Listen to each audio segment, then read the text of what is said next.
Brett Pontecorvo here at mainstagetoableton.com. Today we're going to check out how you can make an instrument that is controlled entirely by one ModWheel that's going to take care of all of your patch changes and all of your dynamic changes. Let's jump in.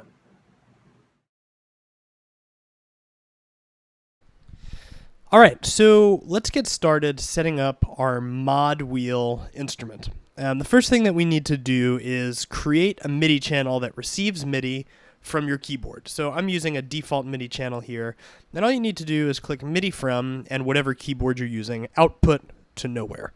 Now, the instrument that I'm building has 4 sounds in it: the piano, the pad, the E-piano, and the organ. Now, the piano and the pad are going to serve for my lower dynamics. The E-piano is going to be my mid dynamic, and the organ is going to be my highest dynamic. So we just need to keep that in mind as we're using our ModWheel to create that. But for now, let's go ahead and create 4 tracks. And you could do that quickly by hitting Command-Shift-T. 1, 2, 3, 4. Beautiful. All right. Now, all of these tracks need to be set to receive MIDI from this guy here. From one Midi. And I'm a major fan of renaming things. Rename everything all the time so you know what you're working with here. Monitors all need to be set to end. So let's call this routing. You can call it whatever you want. Routing is a nice word, and you'll see it automatically changes there. Ableton is beautiful that way. All right, cool. Let's add our sounds. So I'm going to use the Grandeur piano sound from Native Instruments, and I love this sound. It is my go-to for everything. I don't think it gets nearly enough attention. It's beautiful. Okay, piano. Let's add our pad sound. Now, I've made a pad called Analog Rack. You can use any pad that you like to use. If you need a pad sound, you can go to the comments of this video and you can download this pad sound if you like it for free. So if you don't have one you like, feel free to do that. The E-piano is going to be from Ableton 10's pack. It is called the Suitcase Piano, and I'm using Basic Suitcase DI. It's also a great instrument. It comes with Suite, Ableton 10 Suite, if you have it. So you may have the sound already and you don't even know it. Let's rename this to E-piano. And we're also going to add an organ. And I'm using the tone wheel organ, which is also an Ableton instrument that comes with 10 Suite. So you may have this sound already. Beautiful.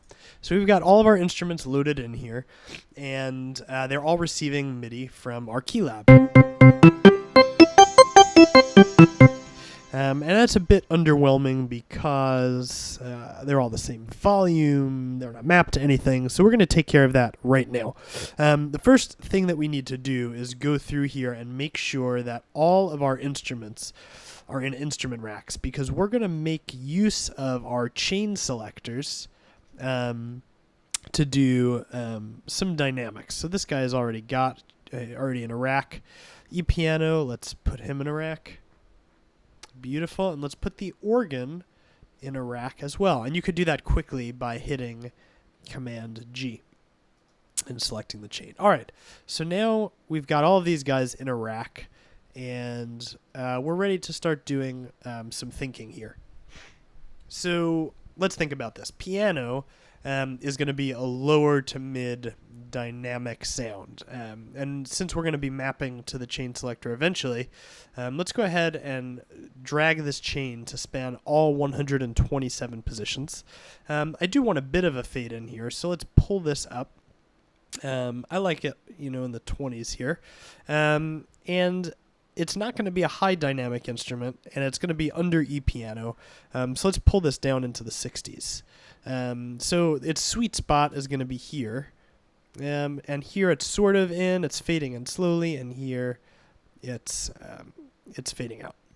Cool. So that's for piano. For pad, we're going to span the whole range again, and this is already set up here from doing this before, but drag it over. You've got a full sound up here at the top, and that is fine, and we're actually going to roll off eventually with the volume knob. And also, I don't love the way that the pad sounds on the higher end, so I like to drag this guy down here to C6. And I know I did that fast, but you can click on the key column here to do that, to make that happen. All right, cool. Let's check out our E-piano settings.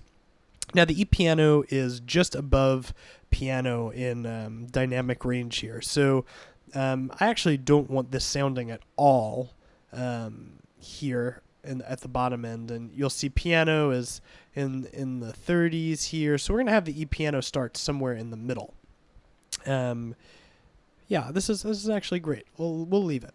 And we want to fade in slowly, and then we'll have it live into the hundreds here. Now you'll see if you toggle between the two of them, the ranges are slightly different, and that is fine because the piano is going to be quieter here anyway, which is exactly what we want. All right, organ. This is going to be our highest dynamic instrument. So we're not even going to start having this receive signal until we're in the 80s. And we want it to slowly fade into the hundreds and then hang out, because once we get all the way to the top here, organ is going to be our primary sounding instrument. All right, we have arrived at the time where we need to map. Now we need to use our mapping to do a couple of things. We're controlling dynamics. We're controlling when sounds come in and out. So let's get started here. The first thing that we need to do is hit Command M to get into mapping mode. And we're going to map our ModWheel to every single chain selector going straight across. And you do that by just clicking on this sort of highlighted area and hitting your ModWheel, and you'll know that it's been mapped when you see this little thing show up here. And you also want to make sure that the minimum is 0 and the max is 127. And that makes sense, right? Because we want it to control the entire range, the entire space in those racks. Cool. The next thing that we need to map to are our speaker on and off. So go ahead and click, give it a push on our ModWheel, and we'll know that it's mapped when we see the little 1-1 show up there. Cool. We also need to map the pad volume and the organ volume, because these guys can get a little out of hand. And so we're actually going to eventually invert this range so that as our dynamic grows, we're bringing the volume of those faders down so that we're still getting the perceived dynamic increase, but we're not making anyone's ears bleed. Cool. The last thing we need to map to is our analog racks filter. Now, if your pad does not have a filter, you can add one from the audio effects category, but we're going to map the frequency to our ModWheel. Great. All right, so let's exit out of mapping mode. Now, what you'll see is when I bring my ModWheel all the way down, everything is off. And when I bring it up, everything turns on at the same time, right? That's not really what we want because, well, we have no dynamics then, right? So that's not great. It's not an intuitive sounding instrument. So what we need to do now is we need to go back into our mapping and we need to set some ranges so that our piano pad with a closed filter is quiet, and then as we slowly move it up, the filter is opening, the volume is increasing, the E-piano is coming in, the organ is coming in, and so on and so forth. So let's take a look at that now. Hit Command M to get back into our mapping settings here. Now, our channel speakers we actually want on all the time. I'm sorry, that's not true. Our chain selectors we want on all the time, and those are already set correctly, 0 to 127 for every single chain selector, and that's because you can see here, if you check out the piano, as I'm moving my ModWheel, it goes through the entire range, and that is correct. That's what we want because that's part of what we're using for dynamics. All right, Cool. So our speakers are not going to be all the same. Our piano is going to be a constant sound, even though it's going to get slightly quieter. So for our piano, we are going to leave the speaker on the entire time. But right now, it's set to not turn on until 64, and that's no good. So let's bring that down to 0. E-piano is going to be our mid-sounding sound here. So 64 is a little bit too high for the speaker to turn on. So we're going to bring this down to about 45. And that's going to be a good set for us. The pad, we're going to use mostly the filter to control the dynamics, and we want it to be at least somewhat present the entire time. So for our pad sound, we can set this to be on the whole way through. And for our organ sound, we don't want that to turn on until later. So, you could boost this up a little bit, maybe, 66. Not that did much, but there we go. Those are our speaker settings. Now we need to talk about our filter setting. So right now, our pad filter is, where are you? Here you are. Is really low. We don't need it to be that low. Let's pull this up into the 200s because we do still want some sound coming through. And I like to taper a little bit off at the top here. Somewhere in the 7 range. Okay, great. That's going to be a good sound. All right, so let's check where we are right now. So, hit the shortcut for preferences there. Okay, so we're getting somewhere. ModWheel is all the way down right now, and all I have is a quiet piano sound, and that's being accomplished because of this fade. I actually think it might be a little too quiet, so I'm going to drag that down a little bit. Now, as I move this up, I've got a bit of a pad sound starting to happen. And as I keep going up, the pad, you can hear the filter opening. The piano has started to fade in. That's nice. Okay, pad's continuing to open. I've got some organ happening. But that organ is so unbearable, right? It's terrible. It's so loud. So let's fix it. What we need to do for the organ is we need to invert the range of the track volume. So organ track volume. Let's invert the range. Boom. So our minimum range is going to be 0. That means that is where it's going to start. And the maximum range is going to be -12. So as I am turning up the ModWheel, you'll see here, right now it's all the way down. It's at 0. As I bring the ModWheel up, it's actually dropping the volume. That's because here my volume is increasing. My volume is increasing, and so I need to compensate for that by dropping the volume down a little bit. And we're actually going to do the same for the pad. So track volume, let's invert the range here.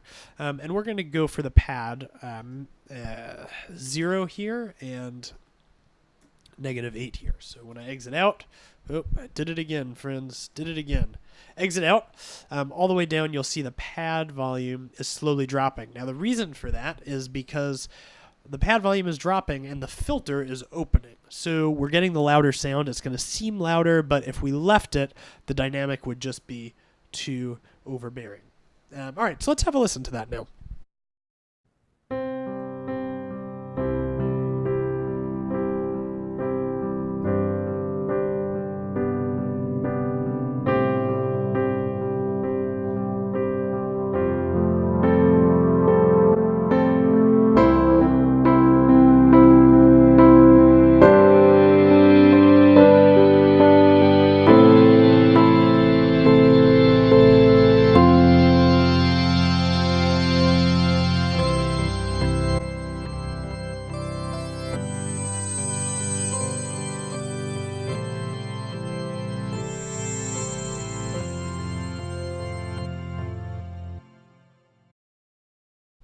So as I'm lifting up that pad, my dynamic is increasing. Now, there's one more pro tip that I really like to use to bring my pad down even more, which is I like to sidechain a compressor there. So you can download this plugin in the comments below. But I've got a compressor here. This is an audio effect rack.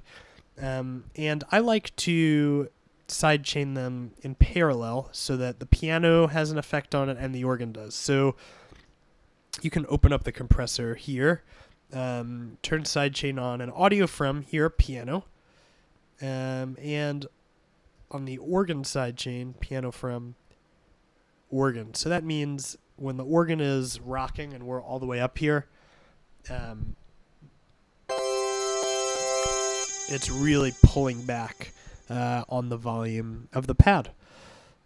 All right, y'all, this is awesome. This is the instrument. So set it up, check it out, and let me know how it's working for you.